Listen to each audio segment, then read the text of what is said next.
सावन भादो सांपों का निकलने का है महीना।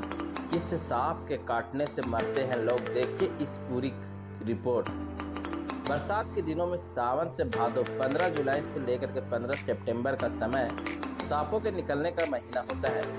इन महीनों में लगभग सभी प्रकार के सांप अपने बिल से बाहर निकलते हैं। ये सांप इंसानों और जानवरों पर भी हमला कर सकते हैं। अगर किसी को सांप काट दे तो क्या करें, इसे लेकर कई भ्रांति भी है। सावन और भादों के समय सर्पदंश की घटना सामने आता है। इस महीने में सांप अपने बिल से बाहर निकल आते हैं।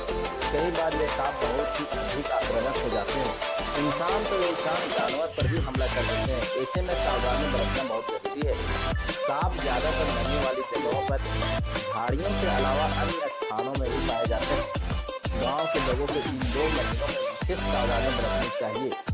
स्नेक मैन ऑफ हजारीबाग के नाम से जाने वाले मुरारी सिंह बताते हैं, रात को सोते समय अपने हाथ पैर कंबल या चादर में रखें और जमीन पर ना लटकाएं।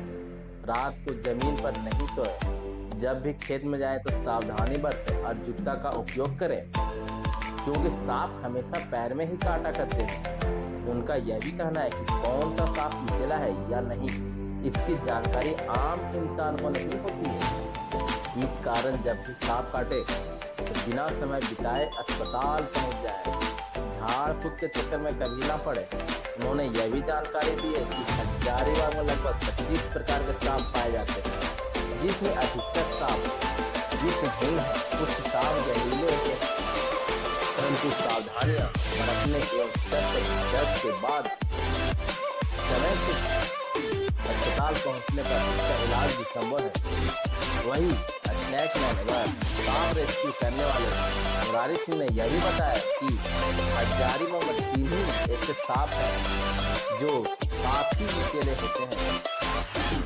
वही 21 सांपों की प्रजातियां बिना जहरीले होती है। आप तस्वीरों में सांपों का जो भोजन है, चूहे, मेंढक, उनकी संख्या इस समय बढ़ जाती है। उनको पर्याप्त भोजन मिलता है, तो जब भोजन मिलता है तो वो निकलते हैं, विचरण करते हैं, अपने भोजन को पकड़ते हैं। इसीलिए हम लोगों से उनका पाला पड़ता है और इसी बीच गलती से कभी कभी लोगों को सांप बाइट कर देते हैं। तो बाइट करने के बाद उस बाइट को देख के आप नहीं पहचान सकते हैं कि हमको विषैले सांप ने काटा है या गैर विषैले। वो सब एक्सपर्ट का काम है, सामान्य आदमी उसमें फर्क नहीं कर पाता है। तो मेरी सलाह है कि आप इन दिनों में सबसे ज्यादा जो सांप है वो जमीन पर सोने वालों को काटता है रात में सोए समय, और वो है करैंत सांप, जो हमारे घरों में घुस जाता है। वो निशाचर है, यानी रात को एक्टिव होता है और रात को ऑब्वियसली हम लोग सोते हैं तो उस समय घुस जाता है। तो हमारी सलाह है कि या तो कोई किसी बेड पर सोए, और बहुत मजबूरी हो तो कोई किसी भी तरह का मच्छरदानी लगा ले, उसको लगा के सोए तो आपको वैसे बच सकते हैं। दूसरे में रात में जो हम निकलते हैं कि ग्रामीण क्षेत्र में ज्यादा बाइट होता है कि खेत में काम करने गए दिन में तो उनको सांप काट देता है, तो थोड़ा सा ध्यान रखें। और अगर जूता, सबसे ज्यादा जो बाइट होता है 90% बाइट पैर में होता है, तो अगर जूता पहनेंगे तो हम 90% बाइट से बच सकते हैं। और रात में जब भी निकले तो रोशनी, अब तो इलेक्ट्रॉनिक टॉर्च आ गए हैं, तो कम से कम रोशनी अपने साथ जरूर रखें, तो आप सांप से बचेंगे। दूसरी बात, आमतौर पर 5 से 6 जहरीले सांप होते हैं, जिसमें खतरनाक रसल वाइपर भी एक है। रसल वाइपर सांप पहले जंगलों में ही देखा जाता था, परंतु अब गांवों में भी देखी जा रही है। शेख भिखारी मेडिकल कॉलेज अस्पताल हजारीबाग के deputy superintendent doctor AK Singh बताते हैं कि सर्पदंश के मामले बहुत अधिक बढ़े हुए हैं। हर दिन कई मरीज यहां पहुंच रहे हैं। इसे देखते हुए अस्पताल पूरी तरह से तैयार है। इन्होंने इस बात को लेकर चिंता व्यक्त किया कि अस्पताल आने में मरीज विलंब कर देते हैं, कई बार ओझा के चक्कर में पड़ जाते हैं, जिस कारण मरीज की मृत्यु भी हो जाती है। ऐसे में सांप जब भी काटे तो यथासंभव तुरंत अस्पताल पहुंच जाए, क्योंकि आपकी सेवा के लिए अस्पताल पर्याप्त मात्रा में एंटीवेनम की व्यवस्था की है। सर्पदंश के मामले तो बढ़ रहे हैं, आ रहे हैं, काफ़ी पेशेंट्स आ रहे हैं।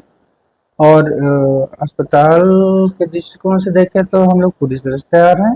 हमारे पास एंटी स्नेक वेनम पर्याप्त मात्रा में है, उसकी कोई कमी नहीं है। और उसके अलावा जो सपोर्टिव ट्रीटमेंट होता है उसकी भी कोई कमी नहीं है। और इसके अलावा समस्या ये है कि लोग देर से पहुंच रहे हैं। कुछ लोग तो आते हैं, अवेयर हैं इस बात से, लेकिन कुछ लोग देर से पहुंच रहे हैं, तो उसमें थोड़ा इलाज में मुश्किल होती है।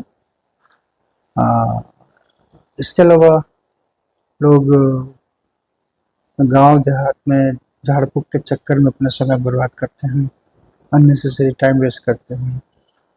और इसके अलावा दूसरी बात है कि ज़्यादातर स्नेक जो होते हैं ना हमारे यहाँ झारखंड में, पॉइजनस नहीं होते हैं। पॉइजनस स्नेक्स 3 तरह के ही हैं पाए जाते हैं झारखंड में, जो है एक कोबरा, दूसरा क्रैक और तीसरा वाइपर, ठीक है ना। इसके अलावा बाकी जितने सांप हैं वो सब नॉन पॉइजनस होते हैं। नॉन पॉइजनस स्नेक बाइट में भी लोग घबरा जाते हैं, नर्वस हो जाते हैं, कई बार तो शॉक में चले जाते हैं और उनका डेथ भी हो जाता है डर। तो ये सब बात पब्लिक में अवेयरनेस फैलाने के लिए हम लोगों ने पहले एक पोस्टर बनाया हुआ था ओपीडी में कि ये स्नेक्स पॉइजनस है और ये नॉन पॉइजनस है ना। और कुछ प्राथमिक उपचार पहले होता था, अभी भी उसको लोग फॉलो करें, जैसे क्या बोलते हैं उसको, बांधना, टॉर्निक बोलते हैं उसको अंग्रेजी में। जहाँ स्नेक बाइट हो उसके ऊपर में रस्सी या कुछ इस तरह का चीज से टाइट बांध दिया जाता था, वो गलत है, उसको मना किया गया आजकल के मेडिकल साइंस में, क्योंकि उससे क्या होता है कि ब्लड फ्लो रुक जाता है और नीचे गैंग्रीन होने की संभावना रहता है। दूसरा चीज है कि वो लोग जो बाइट का साइट है उस पर कट कर देते हैं ब्लेड से या किसी भी चीज से, वो भी बहुत खतरनाक है, क्योंकि कट कीजिएगा तो वेनम स्प्रेड करने का जो स्पीड है वो बढ़ जाता है। उसको कुछ नहीं करना है, जो हाथ या पैर जो भी पार्ट जिसमें बाइट हुआ है ना उसको रेस्ट दीजिए।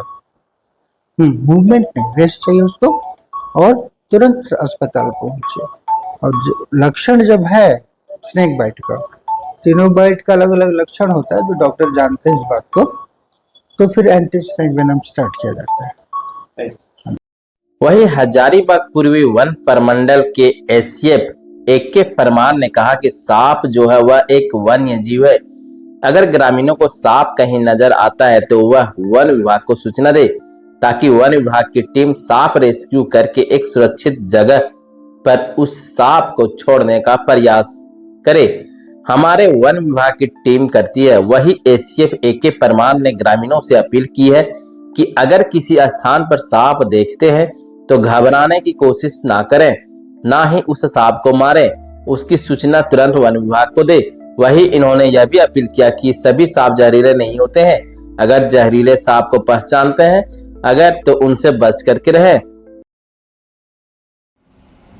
सांप जो है एक वन्य जीव है, तो वन्य जीव का संरक्षण होना चाहिए।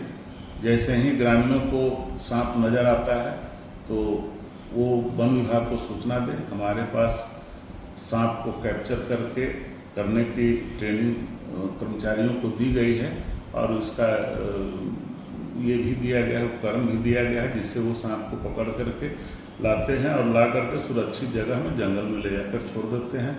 तो ग्रामीणों से ही अपील होगा कि वो सांप को कहीं देखें तो हड़बड़ाए नहीं, अपने आप को सुरक्षित करें और तुरंत वन विभाग को सूचना दें, ताकि उस पर त्वरित कार्रवाई की जा सके और उसको कैप्चर करके और सुरक्षित जगह में जंगल में छोड़ा जा सके।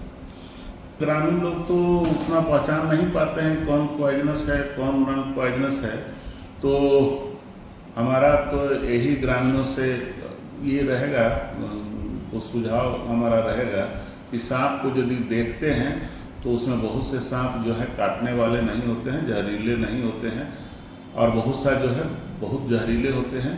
तो वो अपने आप को बचाव करें और तुरंत जो है वन विभाग को सूचना दें, ताकि उसको ट्रैप करके सुरक्षित जगह में पहुंचाया जा सके।